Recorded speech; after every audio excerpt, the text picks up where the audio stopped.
Well, the time has finally come, guys. A couple of months ago, me and Brian Lomax did 3 top 50 videos, our top 50 comedies, our top 50 action movies, and finally our top 50 horror films. And now it's time for the Big Daddy, our top 100 movies of all time. His should have debuted a couple of hours before mine, but if you're watching this one, his is live. So once you get done watching my video, the link to his video will be down in the video description below. Be sure to go over to his list, check out what his favorite movies are. I can promise you these 2 lists are going to be wildly different. Also, I want to say before we get in here and I start getting the typical ranking comment section, these are my personal favorite movies of all time. Doesn't mean you have to agree with it.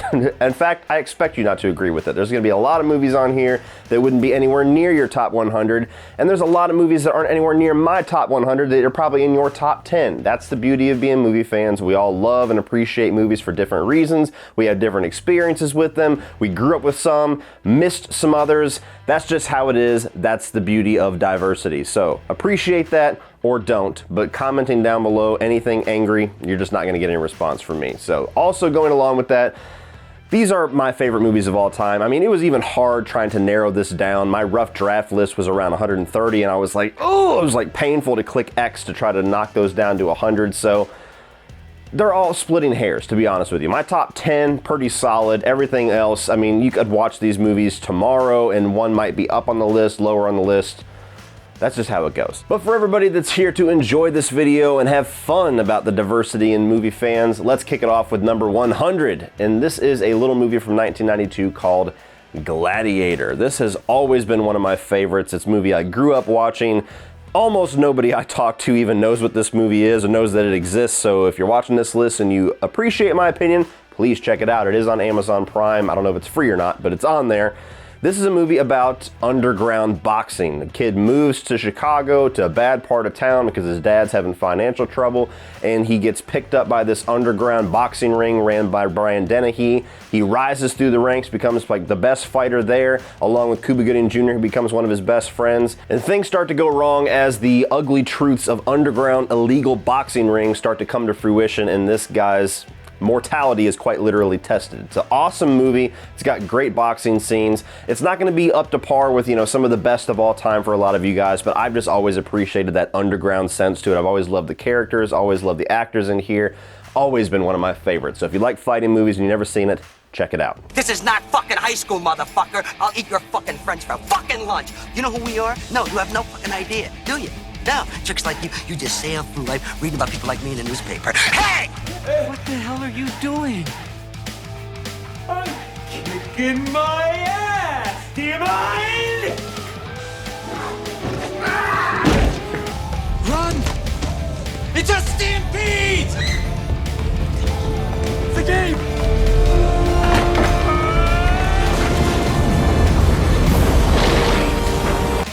We have a situation over at Harpoon Lagoon. Is it a homicide? Yeah, it's a homicide. I need to stay with you.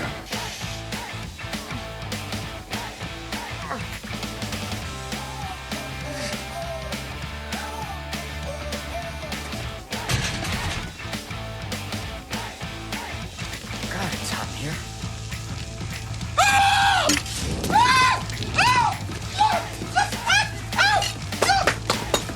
Want to hear the most annoying sound in the world?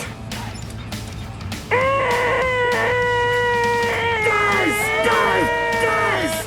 I got. Oh, that's cool. Damn! Put your glasses back on.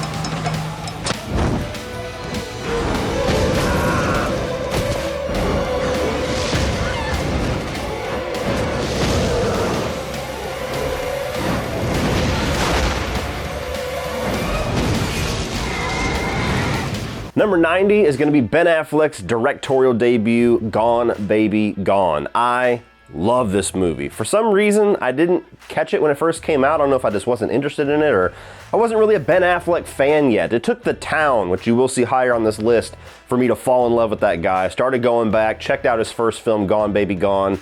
And you know what, on a different day, I might even prefer this to The Town because this is just an excellent movie. It's based off a novel. It tells a story of this Boston private investigator who is trying to locate this missing child, starts uncovering some corruption in the police department and maybe some side hustles that's going on regarding this kid being sold, and just a bunch of crazy stuff happens. Casey Affleck is phenomenal in the lead role. All the other supporting roles, from Michelle Monaghan, you have the great Ed Harris. That guy is just awesome in this movie. You got Morgan Freeman. I mean, the cast is stacked. Ben Affleck directs the shit out of this movie. It gets so dark and grim at times. And what I love about the film is that it ends on a moral question. It ends in a very uncomfortable spot that creates conversation. If you're watching this movie with a group of people, or even just one other person, and this movie shuts off, immediately you want to start talking about what the ending meant to you. How do you agree? Do you disagree? What are the moral conflicts of that? And that's what, some of my favorite movies of all time, that is what I appreciate. A movie that causes conversation, and that's what this one does. So number 90, Gone Baby Gone. 1, 2, 3.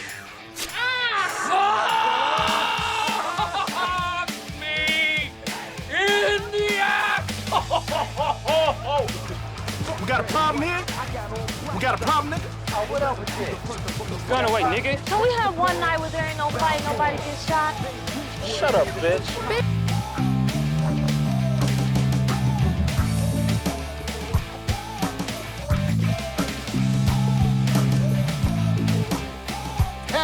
Hey, that's my shirt. Hey, you're wearing my shirt.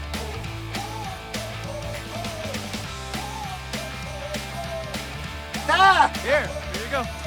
No, that's all right. I was talking to somebody else that's different than you. Why don't you try getting jacked off under the table in front of the whole damn family and have some real problems? Jackass. What were they like anyway? They look pretty good. Are they real? Are they built for speed or for comfort? What'd you do with them? Motorboat? You play the motorboat? Ian, I'm gonna ask you a question. I want a straight answer. You queer? Fucking cock expert? You cock expert? Hey, what do you like better, the shaft or the balls? It's gross. You like them both, don't you? Motherfucker! Hit me in the ear! Well, Jesus, I'm sorry. Ow! Christ! Right in the ear! God, fucked it up. No, that was perfect. Oh! Ah! Stifler. Oh, shit, dude, I found a dildo! Stifler! Big blue rubber dicks for everyone! The people demand rubber dicks! Finch, help, Finch! Dildo! I know how you're feeling right now! Stop it, don't do that. I'm here for you! Don't do that, Jesus Christ, you're gonna get me killed! Out of here! Oh, Billy. Number 80 is gonna be The Karate Kid. Always been one of my favorites. Now, I will be doing a list at some point, I don't know when, where I'm gonna talk about maybe my top 50 movies from my childhood, because God knows there's a lot of movies like Goofy Movie and The Sandlot that I just adored as a kid that don't necessarily crack my top 100 as an adult that I do want to explore. So keep your eyes out for that. But The Karate Kid is one of those movies that still cracks that top 100. I love the storyline between Daniel and Mr. Miyagi, kind of that father and son relationship where he needs a father and Mr. Miyagi needs a son. I love Johnny as the bully, and Cobra Kai just as an organization is just iconic. I love all the little lessons where he's teaching him karate without him really knowing that he's teaching him karate. It's just the quintessential 80s coming of age movie to me. I love everything about this. I love the cast. I mean, the music is iconic. Now we got Cobra Kai, which is one of the most popular TV shows of all time, which just bruised that nostalgia in me to where I've even grown to love this trilogy of movies even more than I did as a kid.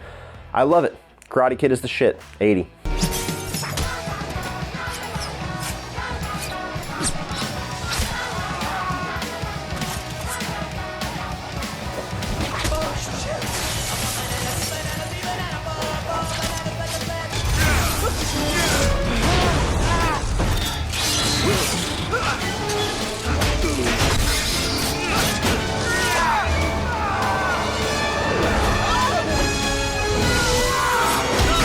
And now that we've been face to face, if I'm there and I gotta put you away, I won't like it. But I'll tell you, if it's between you and some poor bastard whose wife you're gonna turn into a widow, brother, You are going down.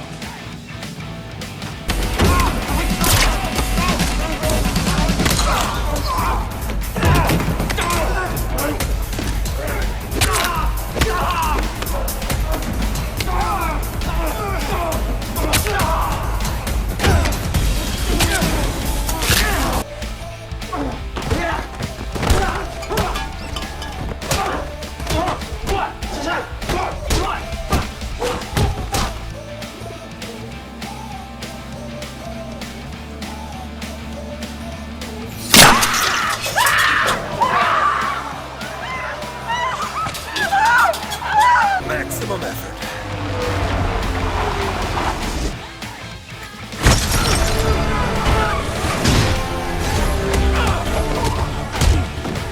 Cock shot.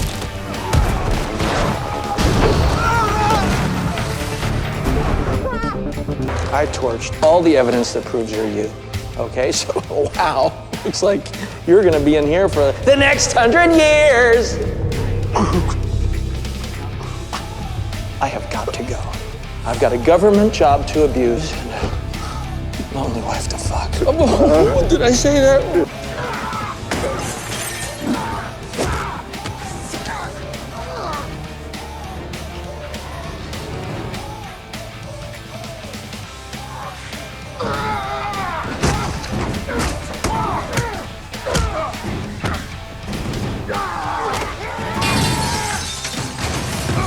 Number 70 is gonna be Gladiator. Again, no, the other one. The Sword and Sandals movie, the Ridley Scott movie with Russell Crowe.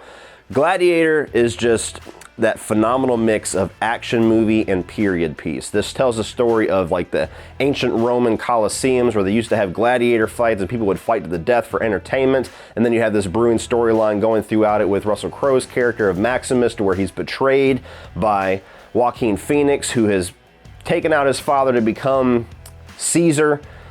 You have his wife and his kid is killed, he's sold into slavery, and then he is trying to gain his vengeance through this gladiator ring where he is just wiping the floor with all these people. It's a phenomenal film. It's one of Ridley Scott's best. There's no question whatsoever why this won the Oscars that it did, and they've talked about a sequel for a long time. This is a movie that just does not need a sequel. There's a few that are just so perfect that you never need to visit it again. Gladiator is one of those, and it is my number 70. You think this is the real Quaid? It is.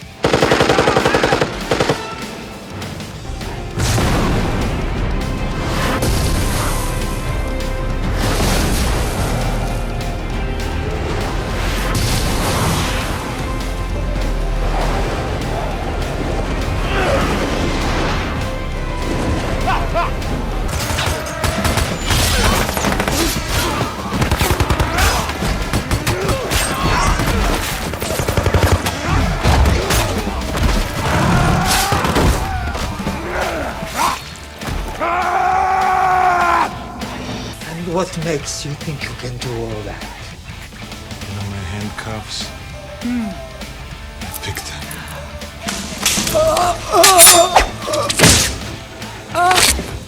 Trinity!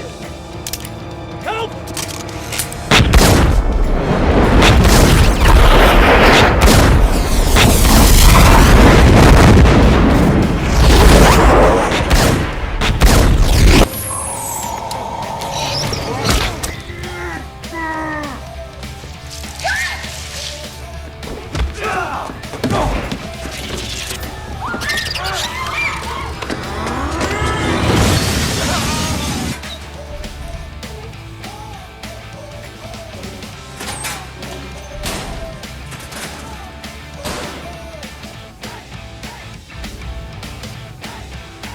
It was cold, so I wanted to wear my clothes.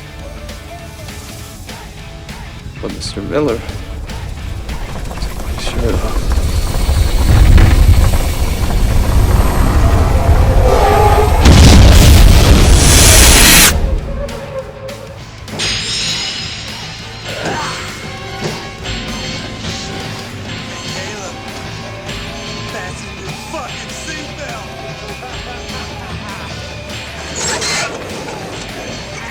Number 60, Tony Montana, Cockroach.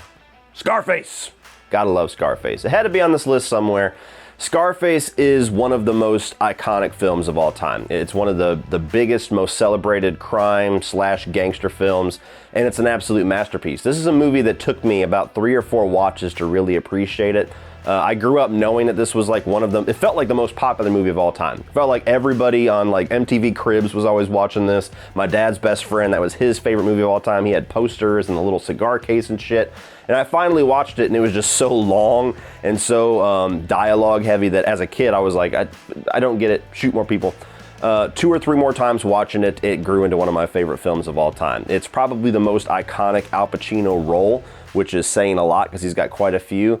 But just this rags to riches story of Tony Montana, this immigrant that comes in and just takes on the cocaine drug trade and just goes into this kingpin status, and it's showing his rise and then fall again, where he just gets a little bit too big for his britches, as my grandma used to say. And it's just a phenomenal story. It's a phenomenal, epic storyline of crime, of drug trade, of kingpins. It's got really good action sequences for the time, that Brian De Palma direction where everything just has that certain flavor to it that he always brings with his camera work.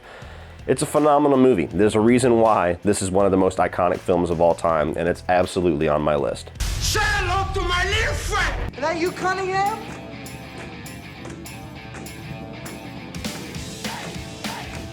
Hey, you ain't mad, are you?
These ain't nothing but goddamn singles, you lying son of a...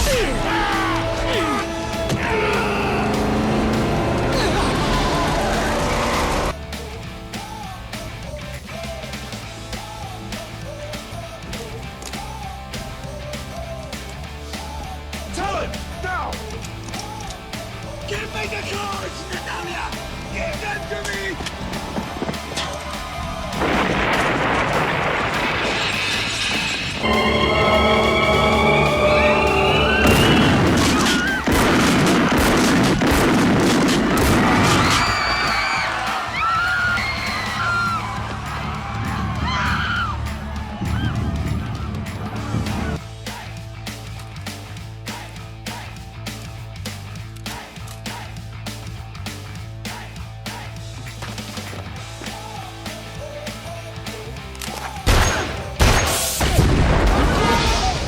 Number 50, Catch Me If You Can. This is a movie that was kind of a sleeper in my list. This was a film that I did not see for years, probably because I didn't really care for Leo DiCaprio. To me, he was just the poster pretty boy from Titanic. Until I saw The Departed, then I wanted to go back and watch some of his films. And this is one by Steven Spielberg that I think is just phenomenal. I think it's totally underappreciated. Now, when you talk about a director like Steven Spielberg, he's got a lot of movies in his filmography that are just the most celebrated films of all time, so it's easy for movies like this to get lost in the mix. But for me, this is easily one of his best that not a lot of people talk about. This storyline of this genius character of Frank Abagnale, played by DiCaprio, who from a teenage runaway just starts manipulating his way into everything. He manipulates his way and cons his way into getting a doctorate, into getting a degree, into being a pilot, and it's such an enjoyable movie to see this character thrive in every situation that he attacks because of his personality and his intellect. And then you have the other side of the coin and Tom Hanks in this investigator that's trying to take him down the whole movie, and they kind of have this relationship to where again, like the title of the movie, Catch Me If You Can, it's like this dare from DiCaprio, like, all right, I'm here, if you can get me, get me. And even they're just their phone calls, where he calls them on Christmas, and just to kind of, that they have such a symbiotic relationship with each other that it's almost like calling up your family. I love this movie. If you've never seen it, if you've never really gotten wind of how great that it is, trust me, it is worth your time. It's phenomenal. There is nothing to worry about. You're gonna be just fine. I'll take good care of you. I'm your #1 fan. It rubs the lotion on its skin or else it gets the hose again. She will, because you can look at the hose.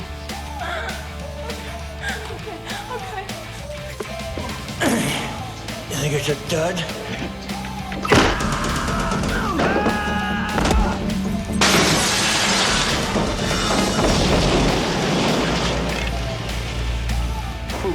Big time. Sir, this is a police matter for your own safety. And my Damn right it's a police matter. For your own safety, I suggest you hide your butt in my shop till the police get here. Oh, shit.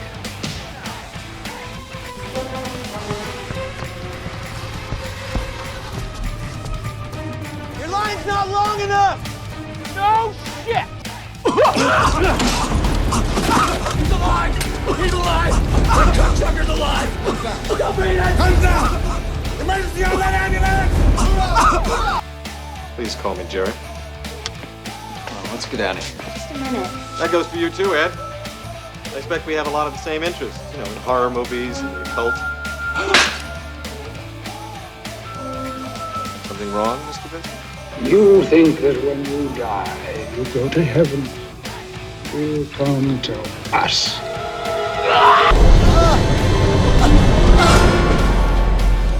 You didn't think anyone knew about that, did you? When God saw you. Dad, don't, please! And you can't escape God's wrath.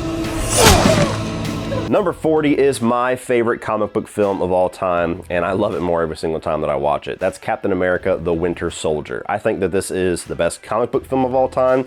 I think it's the best MCU movie of all time. I even think it's one of the greatest action films of all time. Even take all the comic book stuff away from it. The action sequences in this movie are jaw-droppingly awesome. The elevator sequence, the fight between Cap and the Winter Soldier, the sequence where Nick Fury is about to be killed and he's got that little Gatling gun in his truck. I mean, there's so many action sequences in this movie that are just some of the best of all time.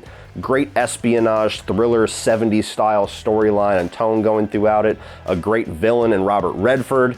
Good revelations with the whole MCU, with Hydra being S.H.I.E.L.D. the whole time. It just has these huge ramifications. I absolutely adore this movie. To me, when I saw this, I was a big fan of the MCU, but until I saw this movie, I was not on the level of fan that I am. This is the movie that made me go, holy shit, these guys are doing something that nobody else is doing. This movie is next fucking level. Nobody move!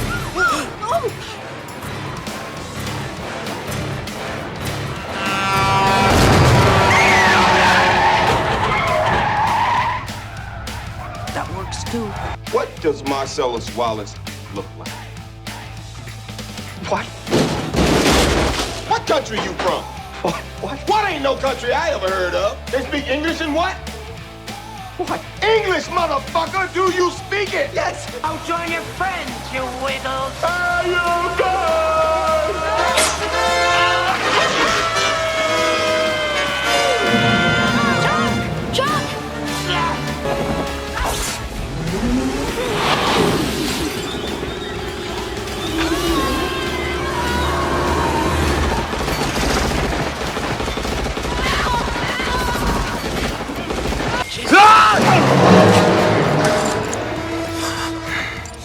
I could have killed them all. I could have killed you. I'm telling you the law. God gave it to me. Don't push it. Lieutenant Dan! What are you doing here? Well, thought I'd try out my sea legs. Well, you ain't got no legs, Lieutenant Dan. Yes, I know that. Your boss is dead and so are you! Go!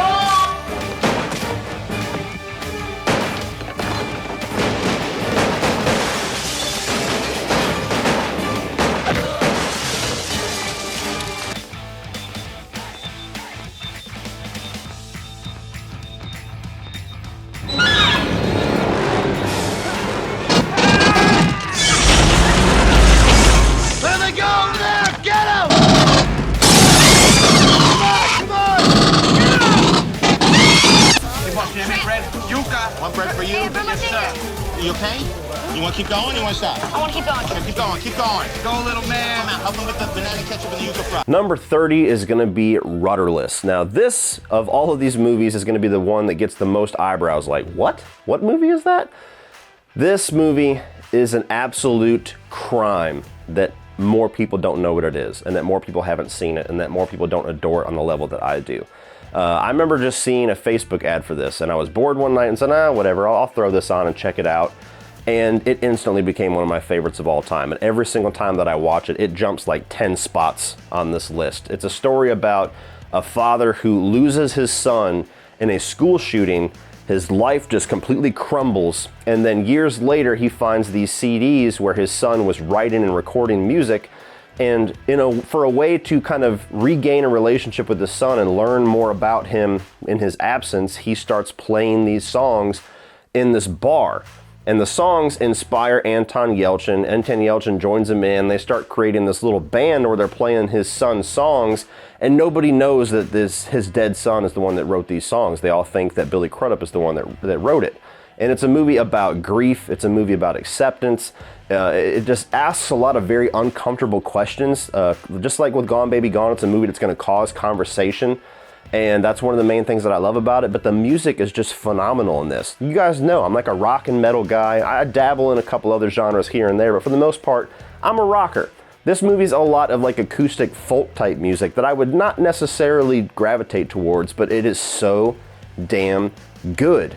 And there's just so many moments in this movie that will just gut wrench you, that will punch you in the gut, that will bring a tear to your eye, that will just literally touch your soul, because it is such a phenomenal story. It was the directorial debut of William H. Macy, and William H. Macy's got a small role in this, and he does a phenomenal job as a director. There's not much else I could say about this. I want to do a standalone review at some point. I haven't quite gotten ready to do it. Movies that I feel like I have so much to say, I kind of drag my feet with, but this is a movie that I implore all of you, please check it out. It is on Amazon Prime for free right now. So if you have Prime Video, please check out Rudderless. Did you have sex with my wife? No! No! Did you? No! Douglas, no! I certainly didn't. Here was the plan. I thought, well, we'll go to bed together, which we did. And when she'd fall asleep, I'd sneak out, but I guess I dozed off, and nothing happened. That's nothing happened. Everything that guy just said is bullshit. Thank you. That's the way it is. It's down there and I'm in here. I guess it comes down to a simple choice, really. Get busy living. Or get busy dying. Now, for Christ's sake, does either one of you have anything even remotely interesting to tell me? Caught my first tube this morning. So. Dad! Doyle?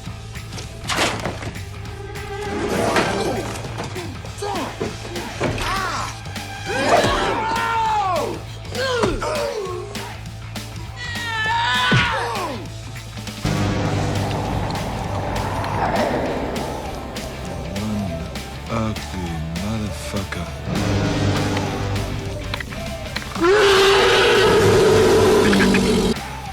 I need your help. I can't tell you what it is. You can never ask me about it later, and we're gonna hurt some people. Whose car are we gonna take? I don't know any Klein brothers. I'm your brother, Julius. Huh? Come again? My name is Julius, and I'm your twin brother.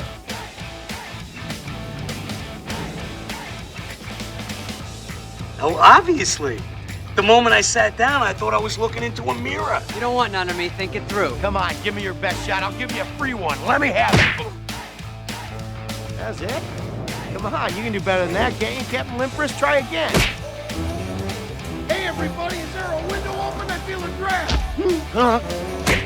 Number 20 is going to be Frequency. Now, I have a gigantic spot in my heart for time travel movies. That's why you're going to see a number of them on this list. I just love that subgenre. And this has always been one of my favorites. I've talked about it a lot. I've always been very close with my dad. My mom was not around, so as a single father, me and him have a very tight relationship, always have. And so any movie that kind of deals with father-son stuff always tends to hit me a little bit harder than most people.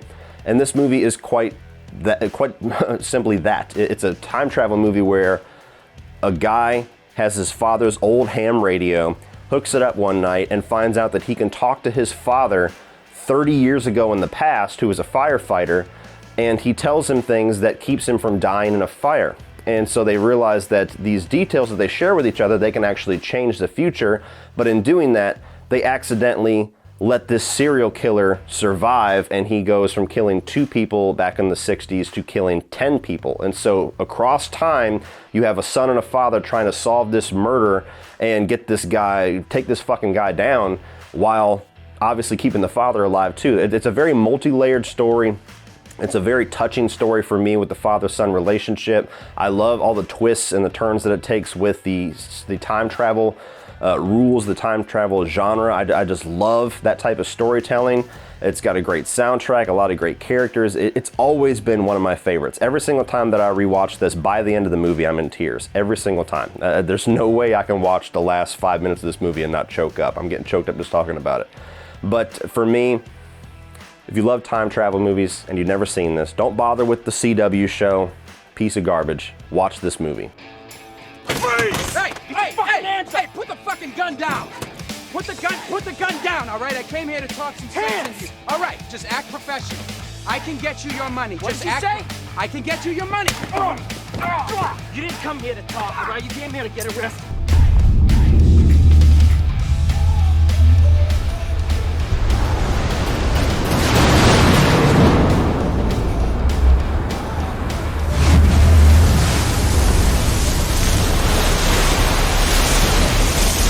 You little shit! Do you know what you've done? It's too late! I've spent too much time in this body! I'm fucking trapped in here! What the hell? You ever hear of a tuna? You ever hear of a ritual killing? I don't get it. You know, on her face in public like that again and you'll be one.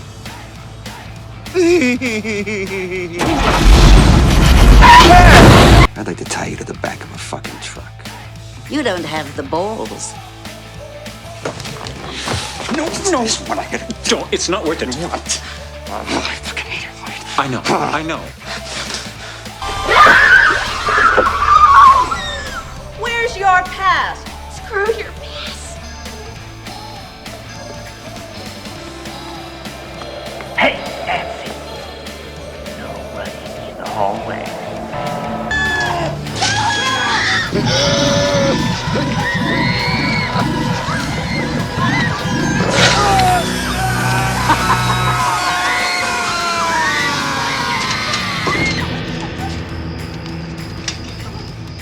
Apes, follow. Go by now. Follow Koba to war. Apes win war. Apes together, strong. You're going the wrong way!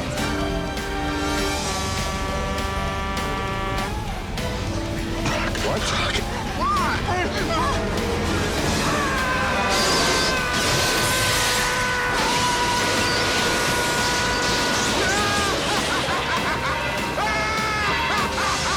And now we are in the top 10, and I'm going to talk about every single one of these. So coming in at number 10 is the original Pet Sematary. This, I still contend, is the scariest movie of all time. For me personally. Just like, scariest is just like funniest. It's a subjective thing.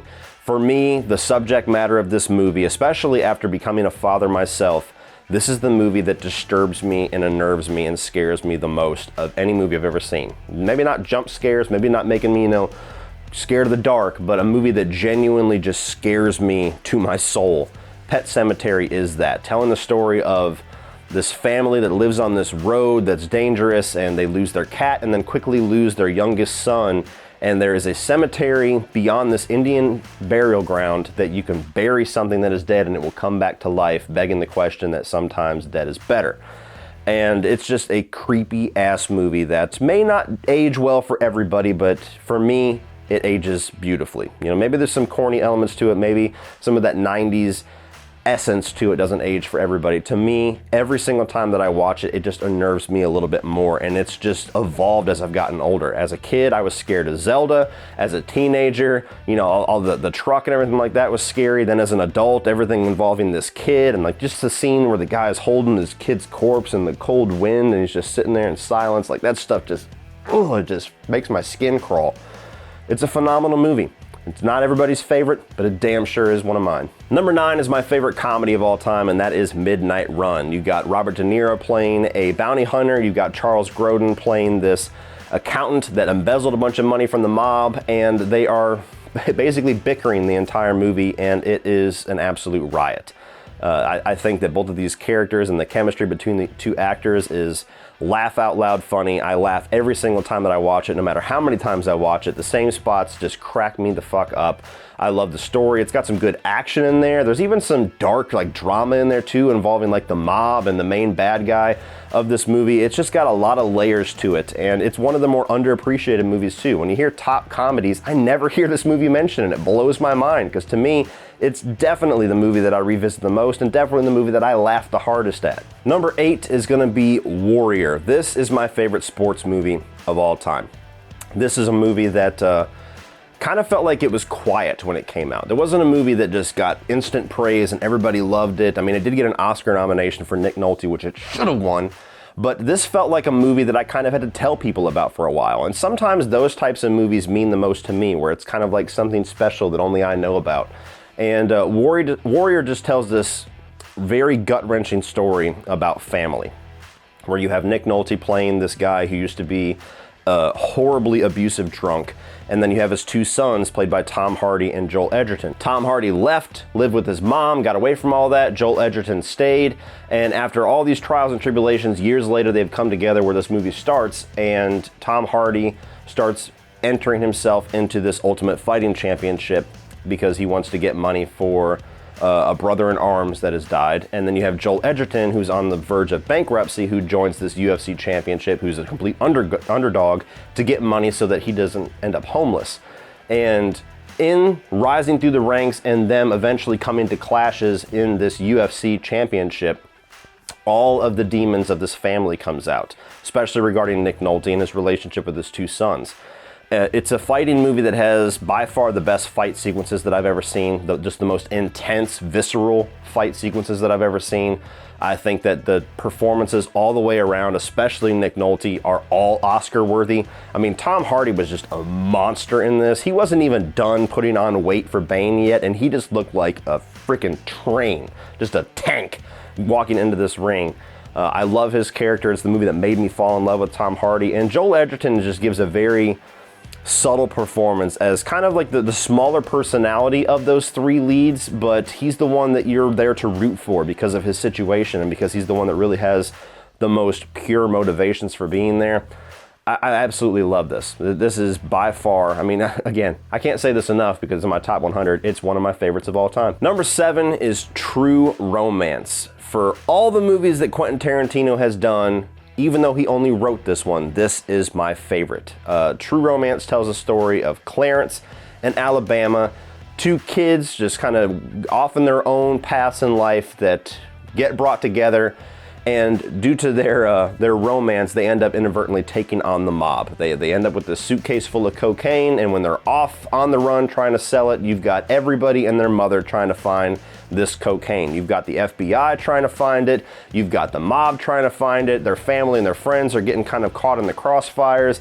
This is one of the greatest crime movies ever made. This is a movie that doesn't feel like it gets the praise that it deserves ever. Maybe it's because Quentin Tarantino's name isn't all over the poster, but even though it's directed by Tony Scott, who's an awesome director in his own right, to me, easily the best Quentin Tarantino script. I mean, you have some of the most iconic scenes here, which, you know, some of them might not age depending on how sensitive you are, like the scene between Christopher Walken and Dennis Hopper, which to me is the best scene of the entire movie. But there's just Drexel, you know, you got that whole sequence there. Even whenever you get into Dick Ritchie and you've got, what does CP call him? What's his cock from True Romance? You got What's up? This is Michael Rappaport, or as that motherfucker CP calls me, What's his cock from True Romance? Michael Rappaport gets into the mix, and he's a friend of the... This movie's phenomenal. So many awesome characters. Even Brad Pitt.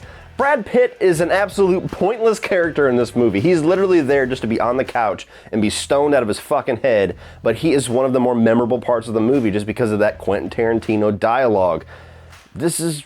Oh, I want to watch it right now. I'm probably going to pause this motherfucker and go watch True Romance, then come back and do the other top ones.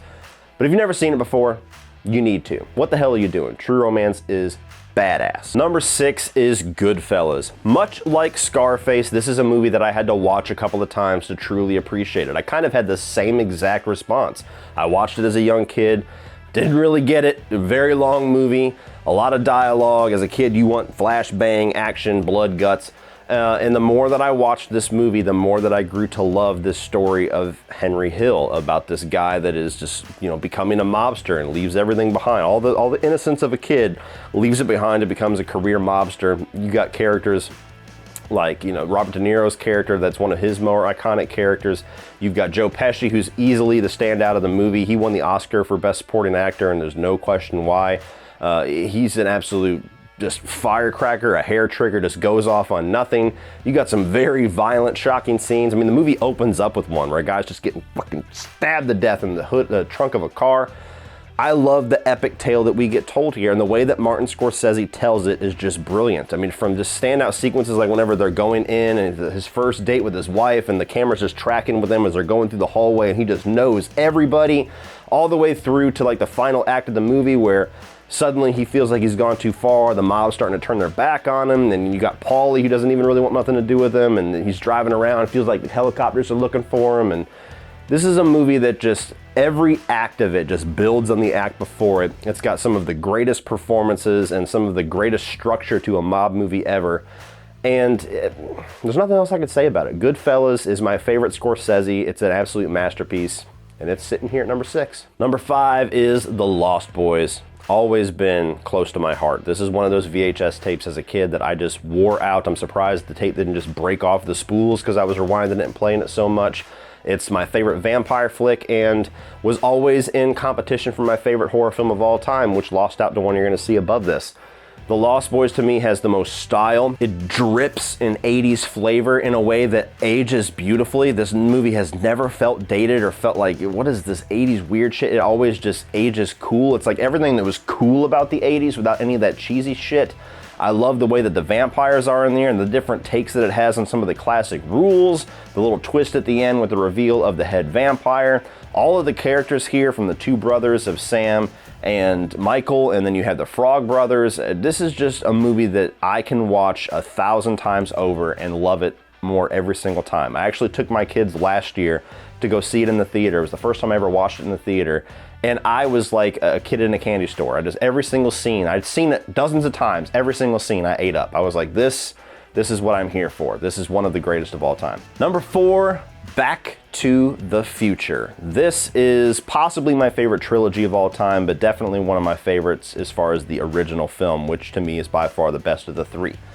This might be, if you could accuse any movie of being perfect, this might be it. This is a perfect script that's perfectly casted, that's directed perfectly, that's paced perfectly, the effects age beautifully, all the different ways that the story folds back in on itself, even from something subtle like the twin Lone Pine Mall, even to something bigger with the, him going back and then his family kind of getting thrown into where they don't exist anymore because of things that he's doing. And again, time travel movies, that is my bread and butter. I love that type of storyline. It was never done better than in Back to the Future. Michael J. Fox, absolutely iconic in the role of Marty. Christopher Lloyd, absolutely iconic in the role of Doc Brown. Even bullies like Biff. I mean, Biff was like the quintessential 80s bully.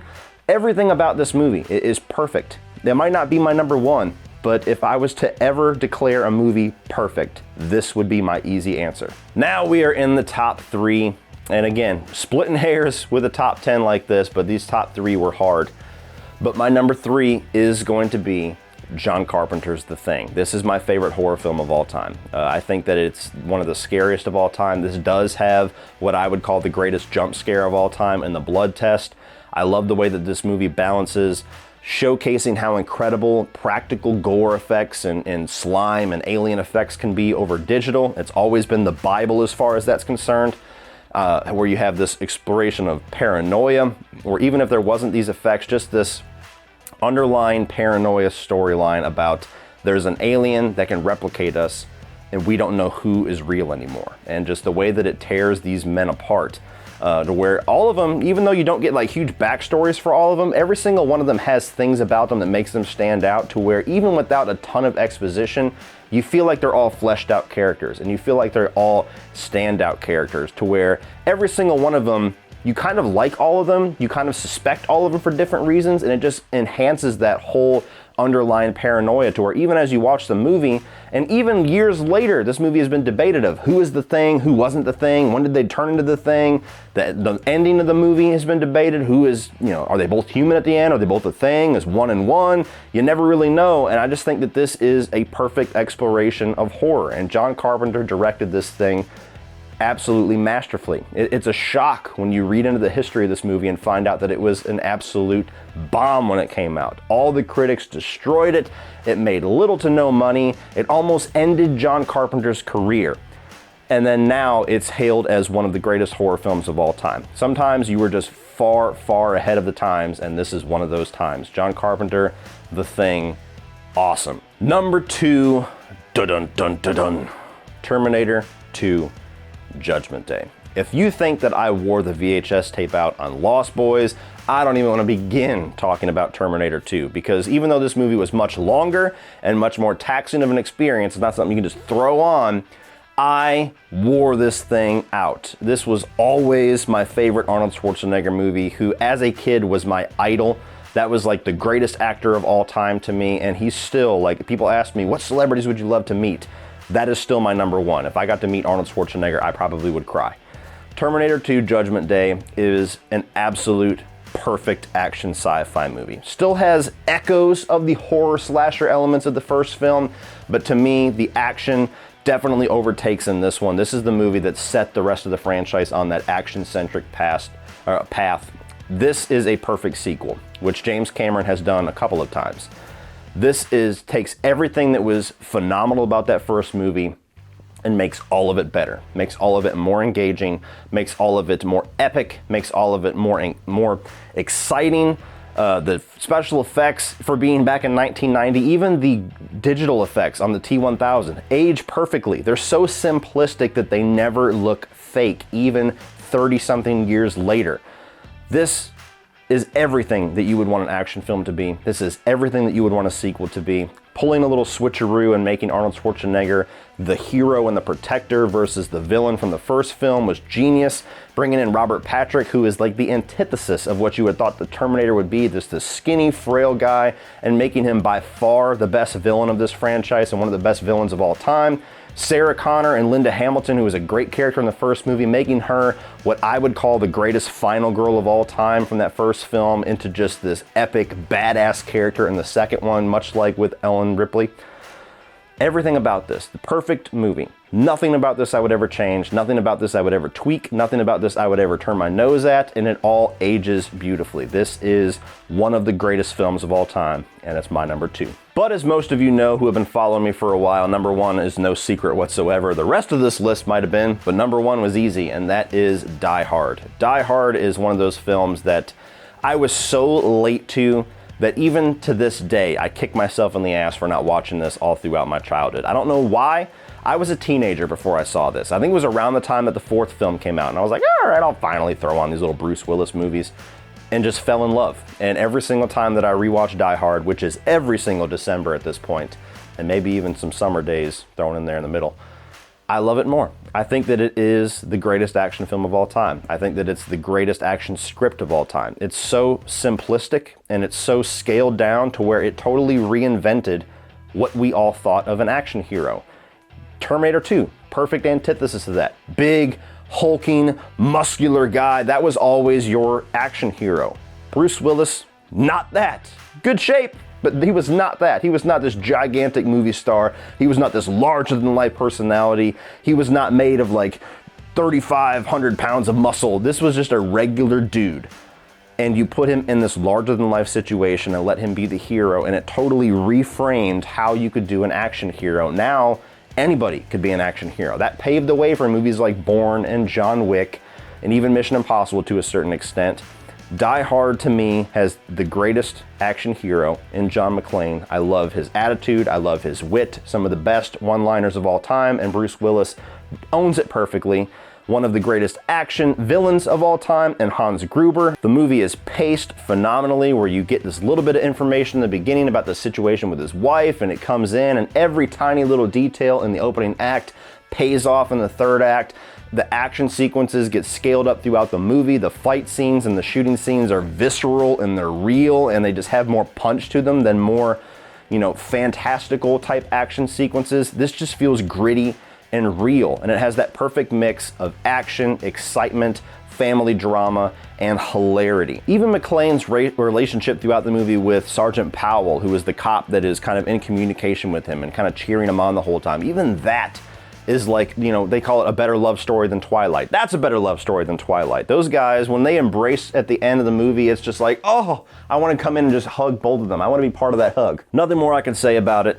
Die Hard's number one. Die Hard is king. Die Hard is God in this house, and always will be as far as I'm concerned. It's gonna take a hell of a movie to ever dethrone it as my number one. So what do you guys think of this top 100? I'm sure you disagree. I'm sure there's movies you're gonna be like, where's this? It's not in my top 100. It's a very simple answer. Put your movies down below if you wanna do all 100, or if you just wanna do a top 15 or 20, that's probably easier to read. But go balls out. Let's talk about these movies down in the comment section below. Be sure to check out Brian Lomax's video. In the video description below will be his link, so go over there now and check out how his list differs, which it will differ a lot. Please like and share this video. Help it get shared around, help this video perform well. A lot of work went into it. Please subscribe so you can check out further rankings, and you can go check out my other top 50 videos. I probably had cards throughout the video to check those out as well. And as always, guys, thanks for watching, and remember, opinions are like assholes, but that doesn't mean you have to be.